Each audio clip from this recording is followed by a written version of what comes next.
말씀은 출애굽기 33장 15절부터 16절입니다. 우리 짧으니까 한 목소리로 읽겠습니다. 모세가 여호와께 아뢰되 주께서 친히 가지 아니하시려거든 우리를 이곳에서 올려보내지 마옵소서. 나와 주의 백성이 주의 목전에 은총 입은 줄을 무엇으로 알리이까? 주께서 우리와 함께 행하심으로 나와 주의 백성을 천하 만민 중에 구별하심이 아니니까. 아멘. 오늘은 참된 예배 23번째 시간이고요. 오늘은 참된 예배와 관련해서 하나님의 임재에 대해서 살펴보려고 합니다. 여러분, 우리 예배에 있어서 아주 중요한 요소가, 아니 더 나아가서 우리 신앙 전반에 있어서 가장 중요한 요소 중에 하나가 뭐냐면 하나님의 임재입니다. 제가 책 하나 갖고 왔는데요. 제목이 하나님의 임재 신학이라는 책입니다. 하나님의 임재 신학. 이 책은 성서 신학 관점에서 하나님의 임재를 조명한 거거든요. 그러니까 그러니까 신약을 전공한 신학자와 구약을 전공한 신학자가 하나님의 임재를 주제로 해서 논문처럼 이제 글을 썼고 이제 책으로 엮은 겁니다. 시간이 없기 때문에 이 책 뭐 다 읽어드릴 수도 없고, 여러분 이 책 안 사셔도 돼요. 어떤 분은 또 이제 좋은 책인갑다. 좋은 책은 맞아요. 그리고 정말 원하시는 분들은 사셔서 읽으시면 좋을 것 같아요. 근데 어려워요. 그리고 딱딱해요. 왜냐하면 신학책이기 때문에 쉽게 읽혀지는 그런 재미있는 책은 아니에요. 그럼에도 불구하고 창세기부터 요한계시록까지 하나님의 임재의 관점에서 이 책이 쓰여졌다는 아주 되게 중요한 귀한 책이에요. 제가 잠깐 조금 읽어드릴게요. 우리의 기본적인 논제는 삼위일체 하나님께서 당신의 백성과 인격적인 대면 관계를 맺기를 바라시며 그 관계를 가능하게 하려고 당신의 피조물 안으로 들어오신다는 것이다. 이런 까닭에 성서는 에덴 동산에서 당신의 백성과 관계를 맺으시는 하나님의 임재로 시작하고 그 동산에서 당신의 백성과 관계를 맺으시는 하나님의 임재로 끝난다. 이런 거룩하고 열정적이며 강력한 하나님의 임재는 불타는 떨기나무에서 그리고 시내산에서 모세에게 나타났으며 그 다음에는 성막, 후에는 성전으로 들어갔다. 그 결과 하나님은 당신 백성 가운데 거하실 수 있었다. 실제로 당신의 백성 가운데 거하시는 하나님의 임재는 백성과 맺은 하나님의 언약에서 근본이며 이스라엘이 하나님을 예배하면서 하나님과 맺는 관계는 하나님이 성막 혹은 성전에 임재하는 것에 초점을 맞춘다. 하지만 이스라엘은 그들의 죄와 불순종으로 인해 하나님의 임재에서 쫓겨난다. 하나님은 성전을 떠나시며 이스라엘은 그 땅에서 쫓겨나 포로로 끌려간다. 하나님의 임재 회복은 구약 예언서 전편에 걸쳐 약속되며 임마누엘이신 예수님께서 나타나신 복음서에서 성취된다.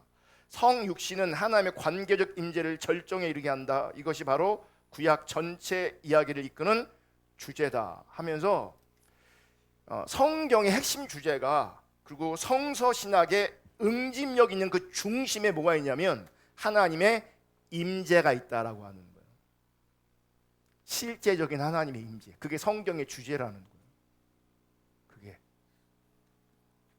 그래서 여러분, 성서 신앙의 핵심 주제 중 하나가 뭐냐면 이제 하나님의 임재가 되는 겁니다. 그럼 하나님의 임재가 뭐냐? 하나님이 우리 가운데 함께 하시는 것을 말합니다.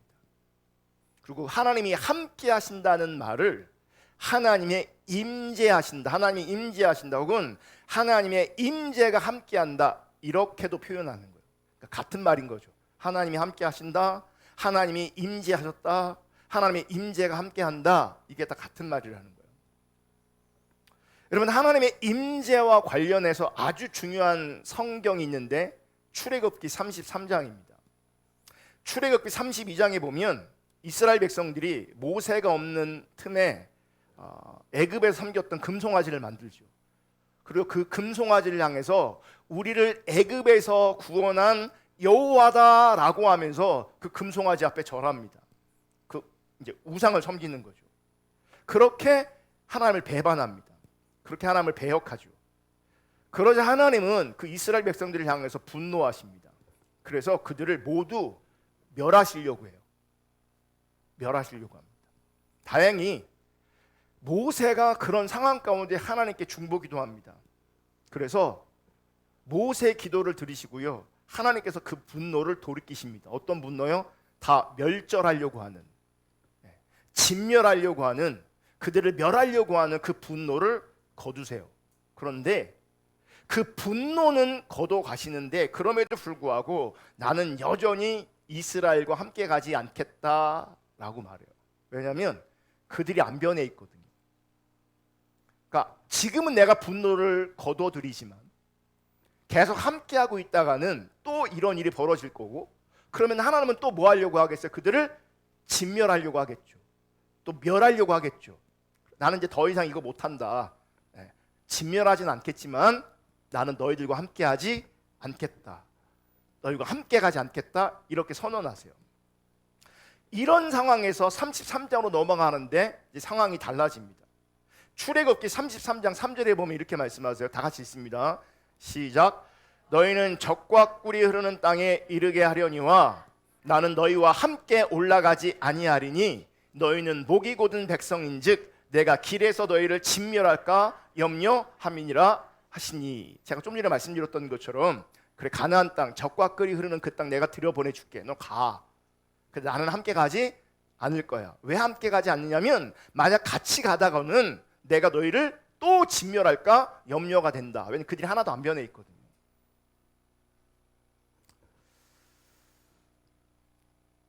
여러분, 이것을 보면 또 우리가 못 깨닫는 게 하나 있어야 돼요. 뭐냐면 하나님 없이도요 잘 먹고 잘 사는 길이 있다는 거예요. 하나님 뭐라고 말씀하세요? 가나안 땅 들어가. 적과 꿀이 흐르는 그 땅 내가 들어가게 해줄게. 내가 거기서 살게 해줄게. 이 얘기는 뭔지 아세요? 여러분, 하나님 없이도요 소위 말하는 세상이 말하는 부, 명예, 권력, 하나님 없이 잘 먹고 잘 사는 삶이 하나님 없이도 충분히 얼마든지 우리 가운데 보장될 수 있다는 거예요. 하나님 우리한테 그렇게 해줄 수 있다는 거예요.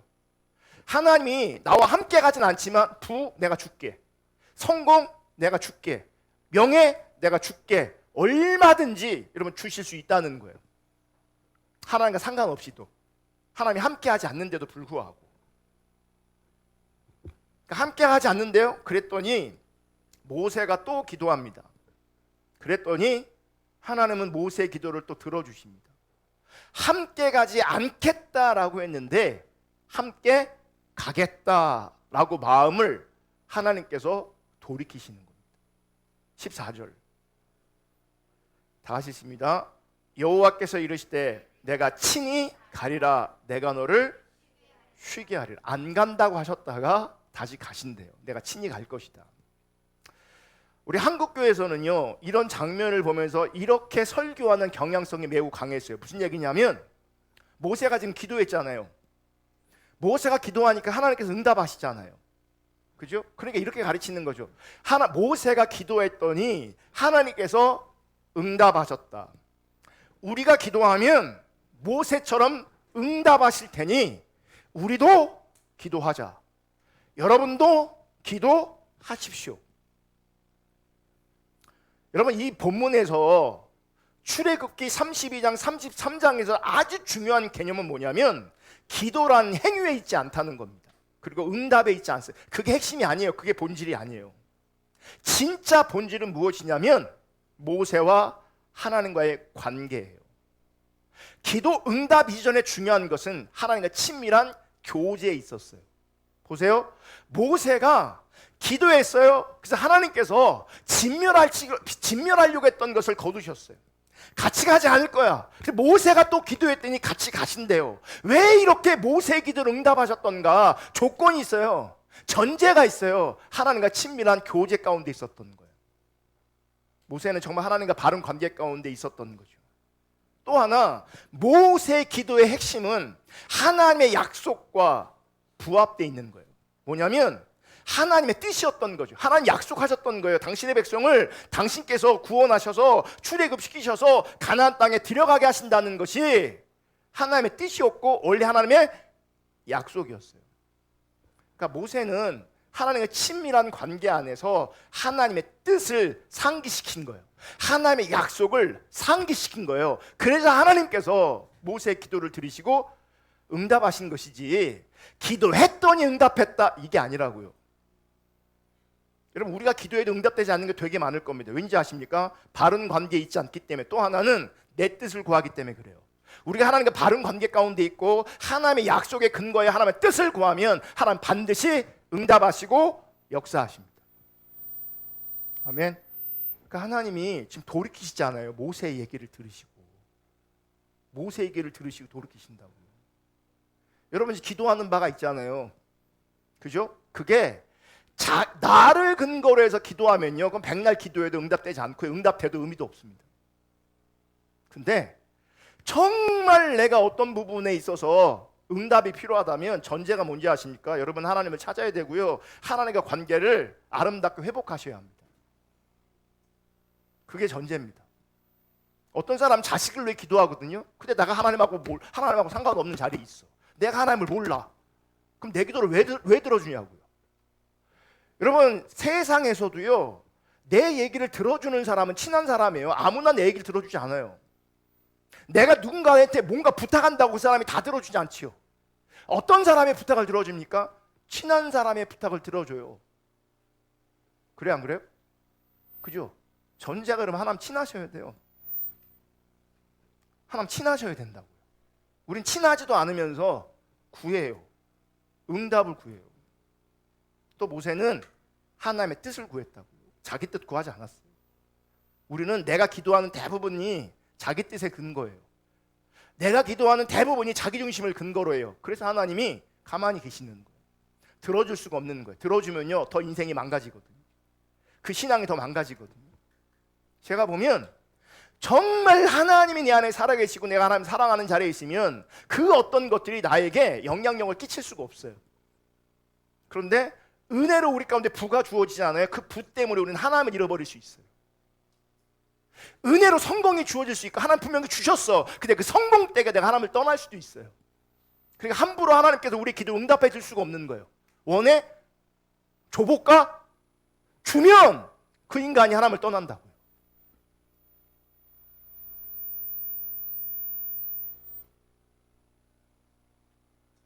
원하는 거 하나님이 들어주고 싶은데도 불구하고요, 들어주면 그 영혼이 망가지기 때문에, 그 영혼이 영적으로 실패한 삶을 살아가는 게 눈에 빤히 보이기 때문에 들어줄 수가 없는 거예요. 그래서 정말 중요한 건 하나님과 친밀한 교제, 하나님과 관계고요, 다음은 하나님의 뜻을 구하는 거예요. 그래서 단순히 모세는 기도했다, 하나님은 응답하셨다, 고로 우리가 기도하면 하나님께서 응답하신다, 이렇게 적용하면 안 된다는 겁니다. 정리하면 기도했다, 응답받았다가 아니라 하나님과 친밀한 관계, 하나님의 약속 혹은 하나님의 뜻인 겁니다. 이게 훨씬 더 중요한 겁니다. 이게 본질인 겁니다. 14절 다시 볼게요. 14절. 여호와께서 이르시되 내가 친히 가리라, 내가 너를 쉬게 하리라. 여기서 내가 친히라는 말이 있잖아요. 내가 친히 갈 거다. 친히. 이거를 대부분의 영어 성경에서는요, 내 임재가 함께 갈 것이다 이렇게 번역하고 있어요. 그러니까 내가 친히 갈 것이다, 이것을 내 임재가 갈 것이다 이렇게 번역하고 있다고. 왜 그렇게 번역하냐면, 내가 친히 가리라 라고 하는 것을, 그러니까 히브리어 원어로 직역하면요, 내 얼굴이 함께 갈 것이다 라고 되어 있어요. 그러니까 이 친히가 뭐냐면 하나님의 얼굴이라는 거예요. 그러니까 내 얼굴이 함께 갈 것이다, 이것을 내 임재가 함께 갈 것이다 이렇게 번역하는 거예요. 이렇게. 그래서 여러분, 하나님의 임재는 다른 게 아니에요. 하나님의 얼굴이 함께 하시는 거예요. 그분이 친히 함께 하시는 거예요. 아멘. 그게 하나님의 임재예요. 보세요. 하나님은 신학적인 용어로요, 무소부지하신 하나님이다 그래요. 이 얘기는 하나님은 어디든 계셔서 사실 우리는 하나님을 피할 수 있는 존재가 아니에요. 우리는 하나님을 피할 수 없어요. 하나님 어디든 계시기 때문에. 믿습니까? 예, 그분은 하나님이세요.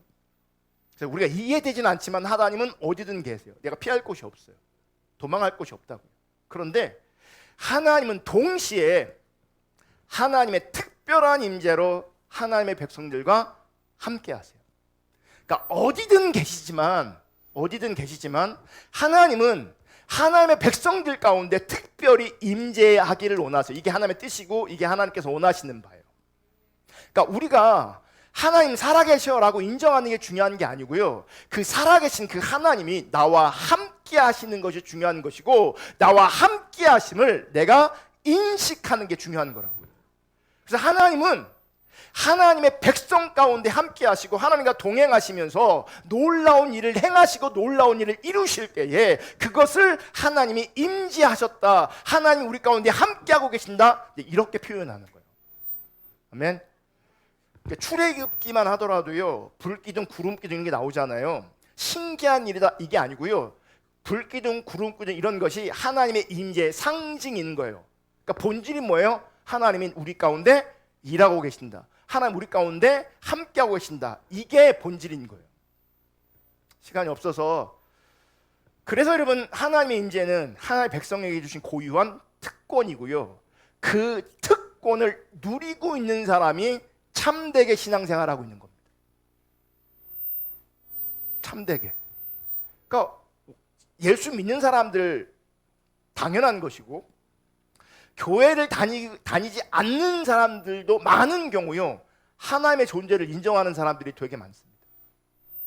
그러니까 신적 존재를 인정하는 사람들이 있다고요. 있어요. 그럼에도 불구하고 그것이 믿음이 아니라고요. 진짜 믿음은 하나님이 임재하시는, 그래서 하나님의 백성으로서 누릴 수 있는 그 특권, 하나님의 임재라는 특권을 누리고 있을 때에 그게 진짜 하나님의 백성이라고요. 그게 참된 신앙이라고요. 아멘. 자, 출애굽기 33장 15절 16절 오늘 본문을 읽었는데 다시 한번 읽어볼게요. 모세가 여호와께 이르되 주께서 친히 가지 아니하시려거든. 이게 뭐예요? 친히가 뭐라? 하나님 얼굴, 하나님의 임재. 그러니까 하나님이 함께 가지 않으시거든. 하나님의 임재하심이 우리 가운데 없다면 우리를 이곳에서 올려 보내지 마옵소서. 16절. 나와 주의 백성이 주의 목전에 은총 입은 줄을 무엇으로 알리까? 주께서 우리와 함께 행하심으로 나와 주의 백성을 천하 만민 중에 구별하심이 아니니까. 여기 16절은 굉장히 중요한데, 지금 모세는요, 하나님께서 하나님의 임재로 함께 하시는 것을 하나님의 백성이 하나님 앞에서 은총을 입은 표시로 인식하고 있어요. 자, 16절 다 보세요. 잘. 나와 주의 백성이 주의 목전에 은총을 입은 줄을 무엇으로 알리까? 그러니까 하나님이 우리와 함께 올라가지 않으시면, 하나님이 임재하지 않으시면, 하나님이 함께하지 않으시면 우리가 주의 목전에서 하나님 앞에서 은총 입은 것을 무엇으로 드러낼 수 있냐? 뭐냐면 하나님이 함께하심이 하나님의 은총을 입은 증거로 인식하고 있는 거예요. 이런 많은 사람들이 하나님이 나와 함께하셨다 혹은 복 주셨다라고 하는 개념을 눈에 보이는 것을 자꾸 얘기하려고 그래요. 너 예수 믿는다며 왜 그 꼬라지로 사냐? 세상이 우리를 손가락질 하는 것도 그거예요. 왜냐하면 하나님의 존재 여부, 참된 신앙의 여부, 복의 여부를 눈에 보이는 것으로 진단하는 거예요. 눈에 보이는 것으로.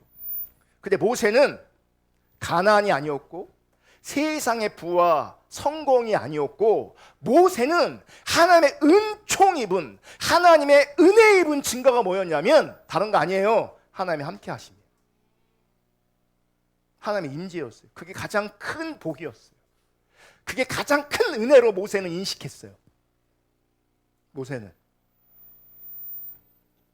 또 주께서 우리와 함께 행하심으로 나와 주의 백성을 천하 만민 중에 구별하심이 아니니까, 하나님의 백성이 하나님의 임재로 함께 하시는 것으로 말미암아 하나님 앞에서 은총을 입은 것으로, 그것으로 이제 이렇게 인식하고 있다면, 또 하나는 뭐냐면 하나님의 임재를 이해해야 돼. 그 임재를 하나님의 백성이 세상과 구별되는 표시로 인식했어요.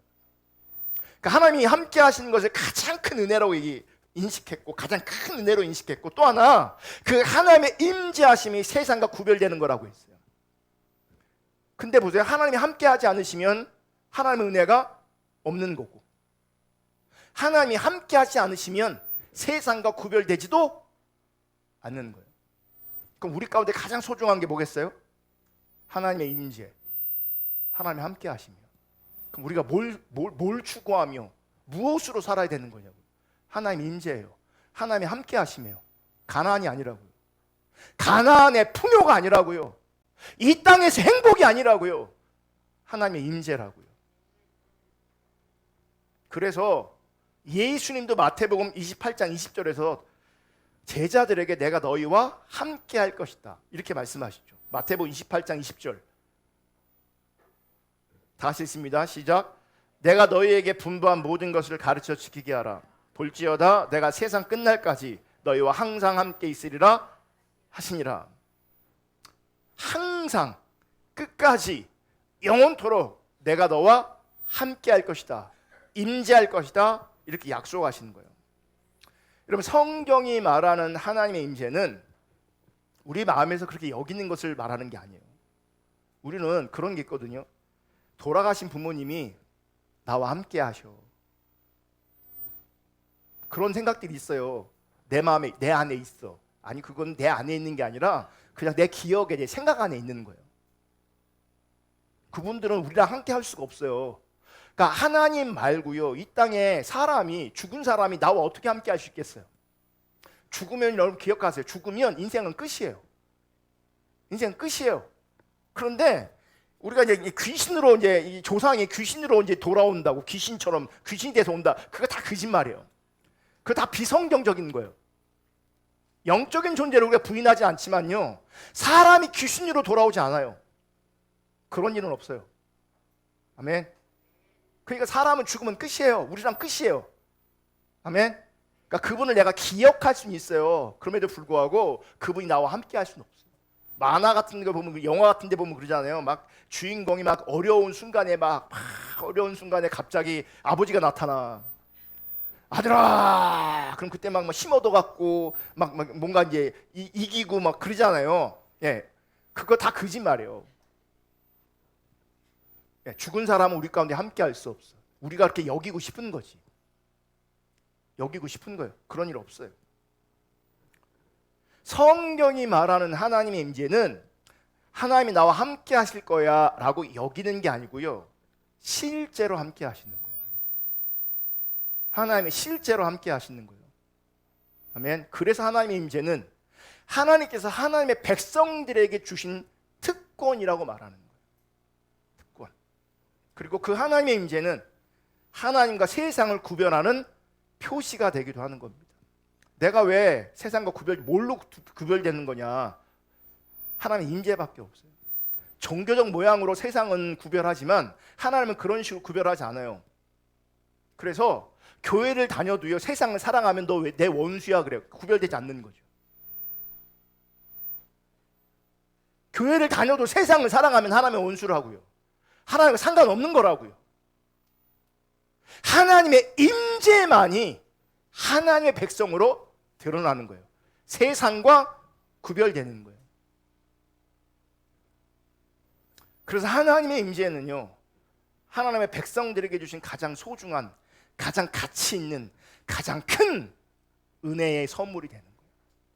하나님의 임재가, 하나님이 함께 하심이. 아멘. 영상 하나 잠깐 볼 겁니다. 영상 불 꺼주세요. 이런 스케줄 얘기해가지고 찬열이 그 영상 한번 좀 따줍시다. 그럴까요? 우리 저 동생들 한번 저 연락 좀 해가지고. 네, 우리 진짜.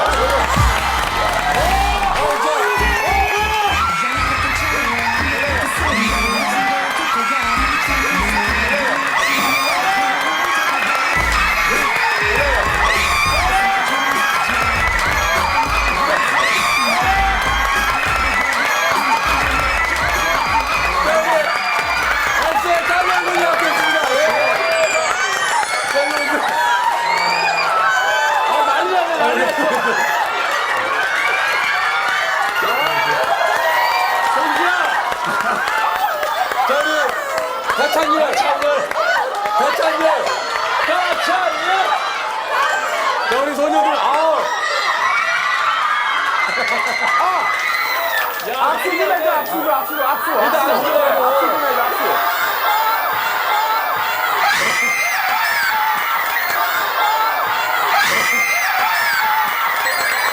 차렷! 어머니하고도 어머니. 어머니! 가찬열!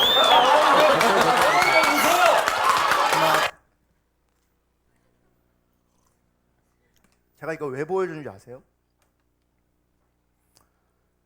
막연하게 스크린에 멀리 있던 자기가 좋아하는 가수가 뜻밖의 내 앞에 등장했을 때 반응 보셨죠 지금? 이게 임재예요. 이게 임재라고요. 그래서 상상해 보세요. 하나님이 온 우주의 주인이신 그 하나님께서 실제적으로 나와 함께 하신다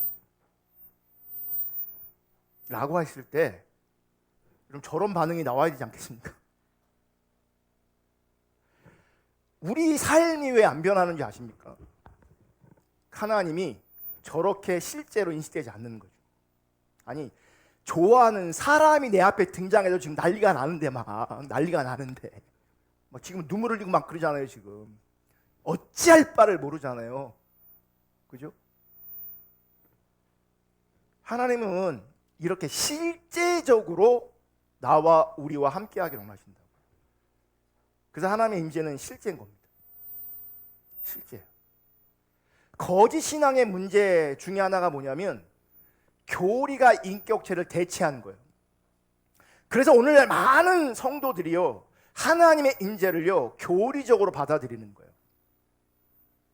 그래서 우리의 영적인 상태와 우리의 어떤 행동과 상관없이 그냥 우리가 예수님의 이름으로 두세 사람이 모이면 내가 그들과 함께 할 거라고 성경에 분명 기록되어 있으니까 그 말씀을 붙잡고 주님이 우리와 함께 하실 거라고 여기는 거죠.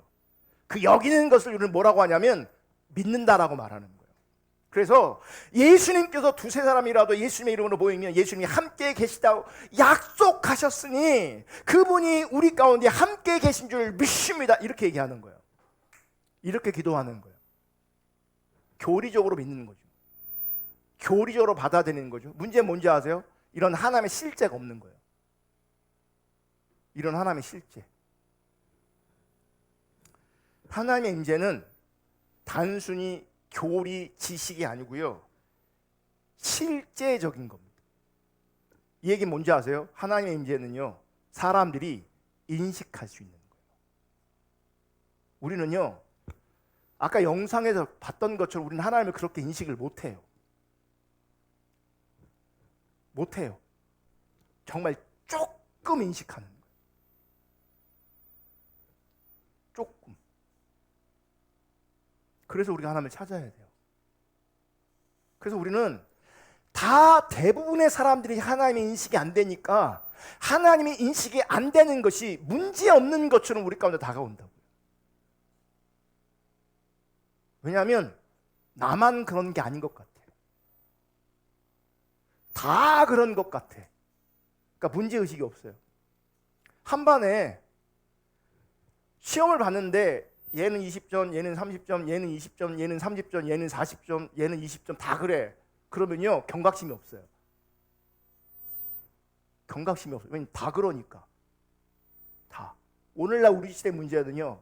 하나님의 임재는 실제인데 그 실제가 우리 가운데 없다는 거예요.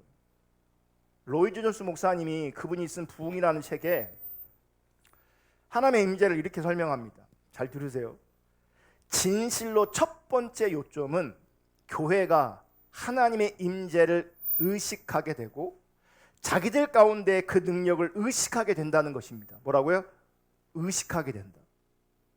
인식하게 된다는 거예요. 누가요? 교회가. 성도들이. 능력과 임재를 의식하는 일이 있습니다. 그들이 언제나 의식하는 것은 자기들 가운데 영광스러운 하나님의 임재를 갑작스럽게 의식하게 된다는 겁니다. 어느 날 이 부흥이 오면 부흥이 누구한테 옵니까? 죽어있는 사람들한테 오는 거예요. 그러니까 원래는 하나님의 사람이었고 원래 하나님의 백성이었는데 영적으로 침체돼 있어요. 영적으로 죽은 것 같아요. 그럼 뭐가 필요한 거라고? 이게 부흥이 필요한 거라고. 그래서 부흥이 임하면 그 영혼이 살아나요. 살아나면 뭘 인식하게 되겠어요? 우선 하나님을 인식하게 되는 거예요. 그게 부흥이에요. 그러니까 하나님이 인식될 때 내 영혼이 살아나요. 내 심령이 살아나요. 그게 부흥이에요. 그래서 우리가 부흥을 부흥을 보내달라고 라고 기도하는 이유 중에 하나가 뭐냐면, 부흥이 오지 않으면, 하나님께서 부흥의 은혜를 부으시지 않는다면 하나님을 인식할 수가 없어요. 하나님 인식이 안 돼요. 여러분, 우리가 죄를 이길 수 있을까요? 죄를 이길 수 없을까요? 우리의 본성, 우리의 욕망 이길 수 있어요? 없어요? 우린 모두 이길 수 없어요. 죄 이길 수 없습니다. 부흥으로 임해서, 하나님의 부흥이 우리 가운데 임해서 하나님을 인식할 때, 하나님을 인식하는 자리에서 죄를 이겨내는 것이 은혜로, 나는요 하나님이 인식되지 않으면 우리는 절대로 죄를 이길 수 없어요. 이 자기 본성, 자기 중심, 내가 하나님을 인식하지 못하면 이 자기 중심, 여러분 절대 우리 이길 수 없습니다. 이겨지지 않습니다.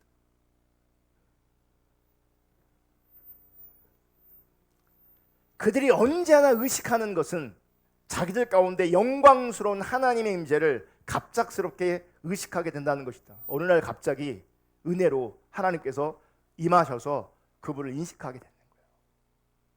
이게 부흥이에요. 이 부흥을 열망할 수 있기를 축복합니다. 그래서 이 하나님의 임재는요 당연히 부흥 때뿐 아니라 우리의 신앙과 우리 예배 가운데도 당연히 이런 하나님을 인식하는 일이 있는 거예요. 우리가 24시간 내내 그분을 이렇게 인식하는 건 제가 볼 때 불가능해요. 저도 안 돼요.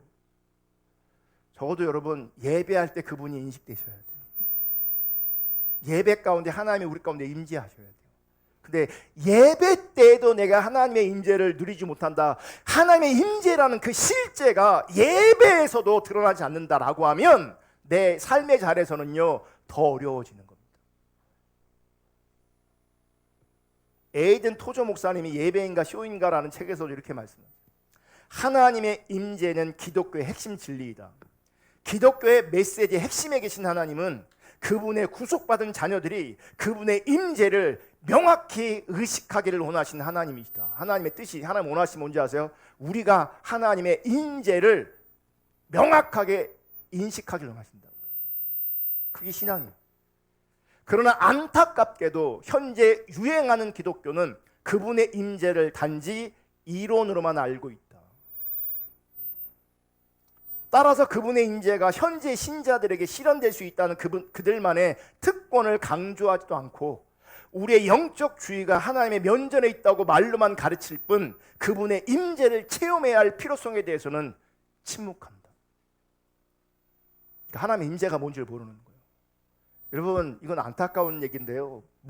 우리는 한국교회 목사님들 중에 예배를 모르는 사람이 저는 엄청 많다고 생각해요.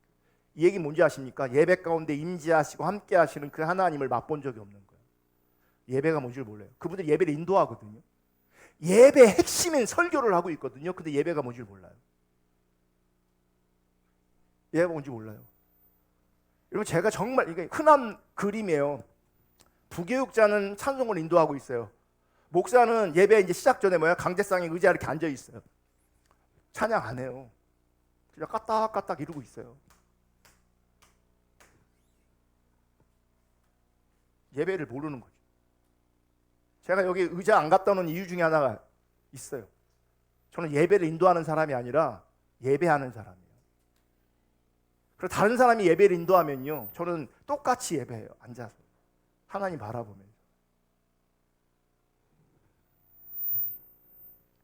여러분 하나님의 임재를 체험해야 내 영혼이 삽니다.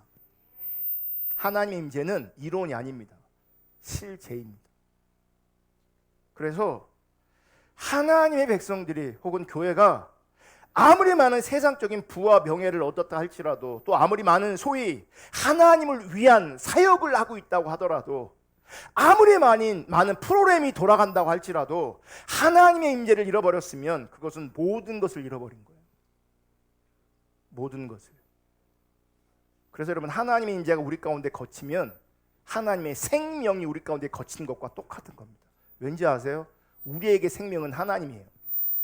그래서 하나님의 임재가 실제일 때 우리가 하나님 앞에서 신앙생활하고 삶도 살아가는 것인데, 하나님의 임재가 실제이지 않으면 살 수 있는 힘이 우리 안에 없어요. 사라지지 않아요. 그래서 하나님의 임재가 거치면 똑같은 얘기예요. 하나님의 생명이 거치는 것과 똑같은 얘기예요. 하나님의 임재는 우리의 생명과 같은 것이고요, 하나님의 임재는 우리의 심장과 같은 거예요. 근데 그 심장이 빠져버립시오. 사지 육신 다 멀쩡해도요, 심장이 빠져버린 나는요 아무것도 아니거든요. 그만큼 하나님의 임재는 우리 신앙생활에서 중요하고 소중한 겁니다. 나를 살게 하는 건 하나님의 임재예요. 이론이 아니에요. 어떤 모양이 아니에요. 어떤 행동이 아니에요. 그래서 하나님의 임재가 거치면 하나님의 생명이 거친 것이고, 그 하나님의 생명이 거쳤으면요 우리 신앙은 그냥 껍데기인 겁니다. 종교적인 모양이 있을지라도, 종교적인 의식이 있을지라도, 또 종교적인 감동이 있을지라도, 건물이 있을지라도, 수많은 사람들이 모일지라도, 프로그램이 있을지라도 껍데기에 불과한 겁니다. 하나님의 임재가 없습니다. 아멘.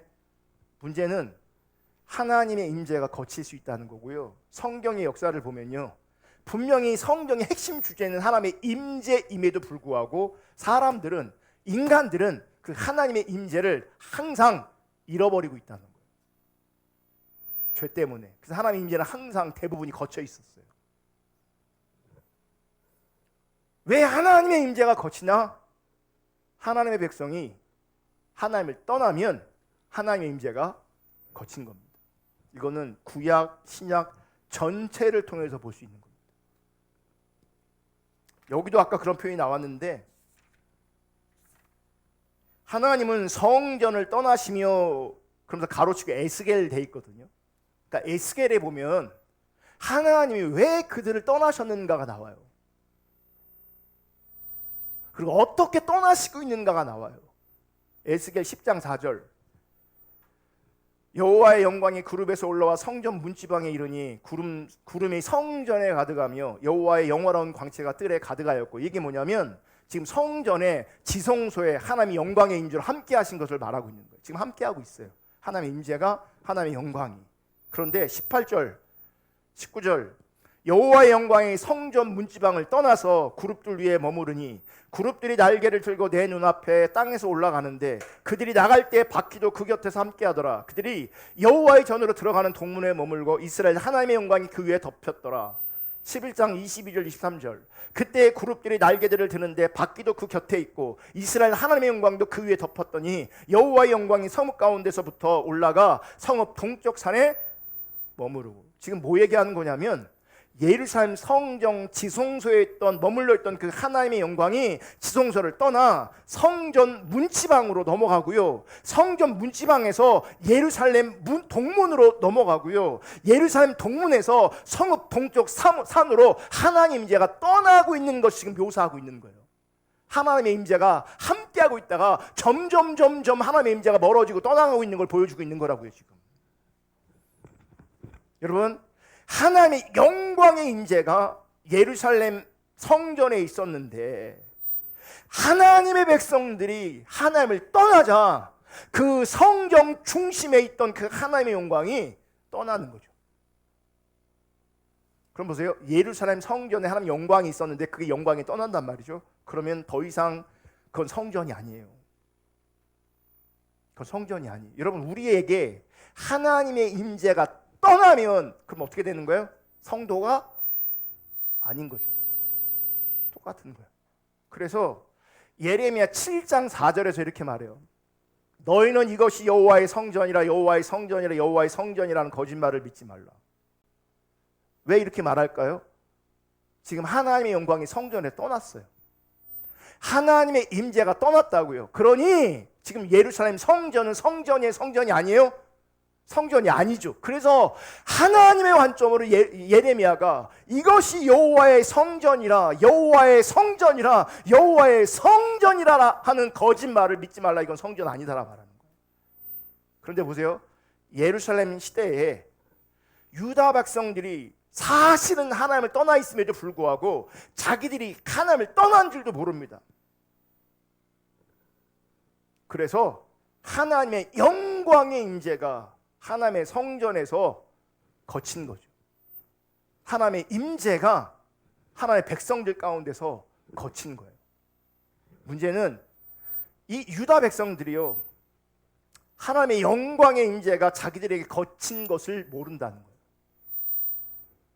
하나님의 임재라는 개념 자체가 없고 하나님이 함께 하시냐 함께 하지 않느냐 이런 개념 자체가 아예 없는 거예요. 아예. 그러면서 하나님의 임재, 영광의 임재 이런 개념이 없는 채 그냥 하나님 앞에서 성대한 예배를 드리면, 자기들 나름대로 정성을 다하면, 그 속에서 자기들이 만족하고 감동하고 있으면 그게 하나님께 드려진 예배라고, 그렇게 예배드리는 우리를 하나님께서 지켜주실 거라고, 하나님께서 우리 가운데 복 주실 거라고 여전히 믿었던 거예요. 그들은.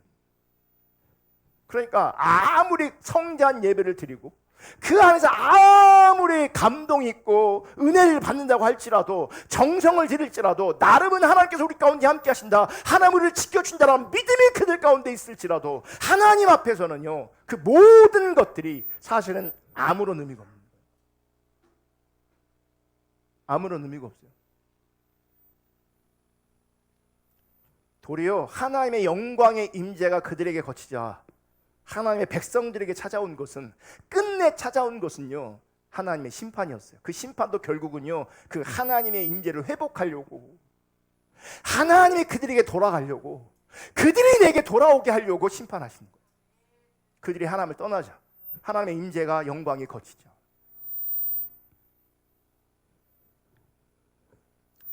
여러분, 하나님의 임재가 거치면요, 하나님의 생명이 거칩니다. 그래서 영적으로 굉장히 무기력해집니다. 여러분 중에 영적으로 무기력한 자리에 있다면 왜 그러겠어요? 지금 하나님의 임재를 떠나는 겁니다. 하나님이 함께 하신다는 것이 이론으로, 개념으로는 있을지 몰라도 실제 나한테 없는 겁니다. 그래서 생명이 없기 때문에 영적으로 무기력한 겁니다. 그리고 하나님 사랑하지도 사모하지도 않습니다. 그냥 예배에 동참하는 거죠. 최소한의 어떤 의무를 감당하는 것으로 나는 예수 믿어 퉁치는 겁니다. 하나님 임재가 없는데, 하나님의 실제가 없는데. 요한계시록 3장 14절 22절, 라오디아게아 교회의 사자에게 편지하라. 아멘이시오 충성되고 참된 증인이시오 하나님의 창조의 근본이시간 이르시되 내가 내 행위를 아노니. 여러분, 하나님은 우리를 다 아세요. 우리를 다 아십니다. 다 아셔서 이렇게 말씀하세요. 내가 차지도 아니하고 뜨겁지도 아니하도다. 내가 차든지 뜨겁든지 하기를 원하노라. 16절, 내가 이같이 미지근하여 뜨겁지도 아니하고 차지도 아니하니 내 입에서 너를 토하여 버리리라. 17절, 내가 말하기를 나는 부자라 부유하여 부족한 것이 없다 하나 내 곤고한 것과 가련한 것과 가난한 것과 눈먼 것과 벌거벗은 것을 알지 못하노라. 여러분, 왜 이런 일이 벌어진지 아십니까? 20절 볼게요. 그냥 20절, 볼지어다, 다 같이 읽습니다. 시작. 볼지어다 내가 문 밖에 서서 두드리노니 누구든지 내 음성을 듣고 문을 열면 내가 그에게로 들어가 그와 더불어 먹고 그는 나와 더불어 먹으리라. 지금 라오디게아 교회에서 예수님은요, 교회 안에 계신 게 아니라 교회 바깥에 계세요. 그러니까 여러분, 교회가요, 예수님 없어도요 얼마든지 교회로 존재할 수 있어요. 사실 교회 가운데 예수님이 없다, 그럼 그냥 그 교회는 그냥 없어지고 사람들이 그냥 다 흩어지고 뭐 아무런 의미가 없고 모양적으로 그러면 금방 알 거 아니겠어요? 여기 예수님이 없구나. 근데 구약도 마찬가지예요. 성전에서 하나님의 영광이 거쳤음에도 불구하고 거기서 계속 성대한 예배가 드려져요. 계속 하나님이 없는데, 하나님 안 계신데 성대한 예배가 계속 드려져요. 교회도요, 예수님 안 계셔도요, 교회로서 존재합니다. 본인들만 모르는 거죠. 지금 라오디게아 교회에 예수님은 교회 안에 계시지 않고 교회 바깥에 계세요. 이게 뭐냐면 하나님의 임재가 철저하게 거쳐 있는 걸 말씀하고 있는 거예요. 하나님의 임재가 없어요. 그러니까 하나님의 임재가 거치자 라오디게아 교회에서는요, 하나님께 칭찬하실 만한 것이 하나도 없어요. 여러분, 저는요, 하나님이 속이 정말 좋으신 분이다라고 하는 게, 하나님 은혜가 크시다, 하나님 자비로우시다, 하나님 사랑이시다라고 하는 것을 뼈저리게 깨닫는 게 뭔지 아십니까? 하나님 나를 상대해 주신다, 하나님 나 같은 거를 상대해 주신다는 거예요. 제가 어쩔 때는요, 저 인간은 하나님이 좀 외면하셔도 될 것 같아. 왜냐면 정말 말도 안 돼. 말도 안 됐거든요, 어떤 인간은. 근데 하나님은 그 인간을 찾아가셔요. 그러니까 이해가 안 가. 나 같으면 아니라고 말하면 참 좋을 것 같은데, 그분은 아니라고 말하지 않아요. 그러니까 그분은 정말 우리를 자비롭게 봐주는데 하나님께 안 돌아오니까 어쩔 수 없이 심판하시는 거예요. 그래서 제가 종종 자주 얘기하잖아요. 하나님이 강 목사 같이 하는 걸 여러분 정말 감사하셔야 돼요. 그 옆 사람 인사하셔야 돼요. 하나님이 내가 아닌 걸 감사하라고. 그리고 하나님이 당신이 아닌 게 감사하다고. 내가 하나님이었고 여러분이 하나님이었으면요, 벌써 인간은 돌이키지 않아요. 그러니까 끝났어요. 그냥 뭐 이쁜 게 뭐가 있어요, 사실은. 저도 하나님 앞에 늘 부끄럽거든요, 연약하고. 그러니까 하나님 보실 때, 이야, 내 마음이 흡족하다. 이런 인간이 얼마나 될 것 같아요? 얼마나. 다 목이 곧은 백성이에요. 근데 그런 인간들 어떻게 해보겠다고 지금 끌고 다니시는 거예요. 근데요, 라오디게아 교회에는요, 이렇게 하나님이 자비가 크신 분인데도 불구하고요, 좋은 게 하나도 안 보이는 거예요. 다른 교회를 보면 그래도 칭찬부터 시작해요. 부족하지만 연약하지만 칭찬부터 하세요. 여기는 라오디게아 교회는요, 칭찬할 만한 것이 하나도 없어요. 하나도. 그럼에도 불구하고 그들은 자기는 부요하다, 부족함이 없다. 그러니까 문제의식이 하나도 없어요. 근데 하나님의 관점으로 그들의 실상은 뭡니까? 영적인 상태는 영적으로 곤고하고 가련하고 가난하고 눈멀고 벌거벗은 상태였다고요. 문제는 자기들이 그러한 상태인 줄도 몰랐을 뿐만 아니라 자기들의 진짜 영적 상태에 대해서는 많은 경우요, 관심도 없어요. 여러분, 금요일 날 오십시오. 여러분의 영적 상태에 정말 관심이 있다면 들으셔야 됩니다. 정말 들으셔야 합니다. 내 몸뚱아리 살려고, 내 몸뚱아리 얼마나 살게 하려고, 얼만큼 살게 하려고 하나님께 드릴 수밖에 없는 그 시간마저도 포기하면서 내가 원하는 시간을 살고 있냐고요.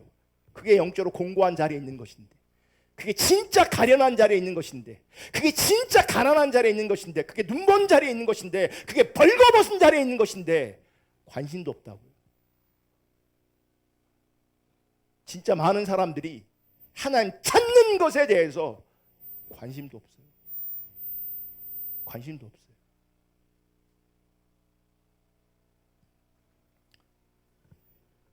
여러분, 하나님의 임재가 거치면 하나님의 모든 생명이 거칩니다.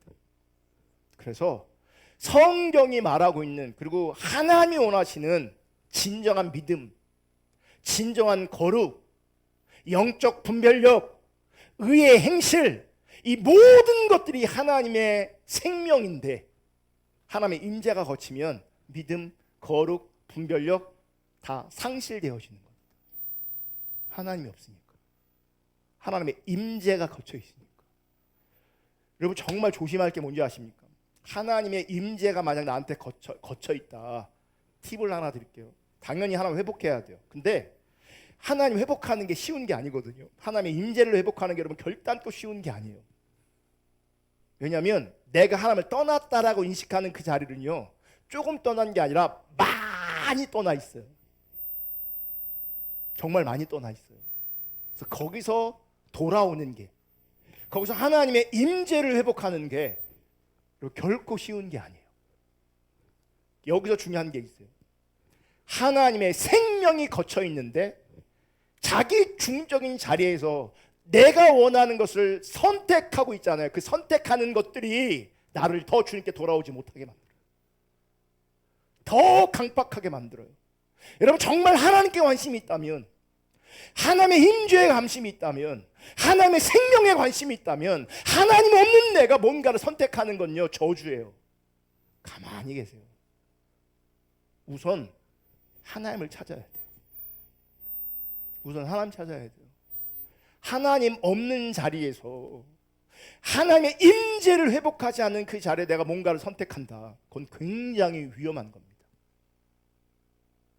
위험해요. 도리어 그것이 나를 더 옥죄는 경우가 훨씬 많고요.